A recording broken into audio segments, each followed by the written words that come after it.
Imagine a world where life and death decisions hinge on politics, not medicine. A world where the narrative is fractured, the leadership shaky. This was the reality during the COVID-19 pandemic, according to Dr. Hwa A, an esteemed scholar, technologist, entrepreneur, and author. As the pandemic raged, Americans faced a daunting choice: to trust the ever-evolving advice of scientists and public health experts, or the divisive rhetoric of political leaders dismissing the need for masks and social distancing. Dr. Lim suggests that the cognitive dissonance was profound.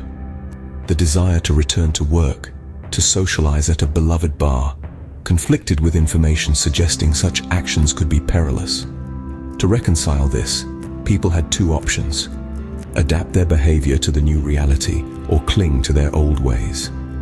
The latter often required self-justification, like claiming masks impaired breathing, or that the pandemic was not severe, or asserting personal freedom above all. As Dr. Lim highlights, the pandemic thrust everyone into a world of uncertainty and tough decisions. Questions like, when is it safe to return to work? Or, what level of risk am I willing to accept? Were common. These decisions had far-reaching implications for personal and public health.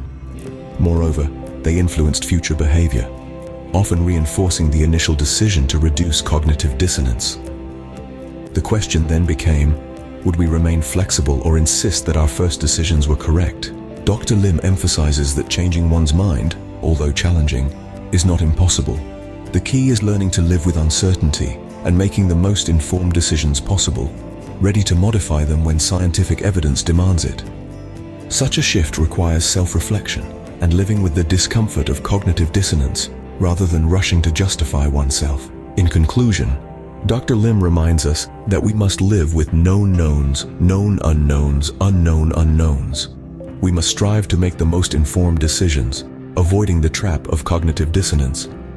By embracing uncertainty and remaining open to change, we can navigate complex situations like the COVID-19 pandemic with greater wisdom and resilience.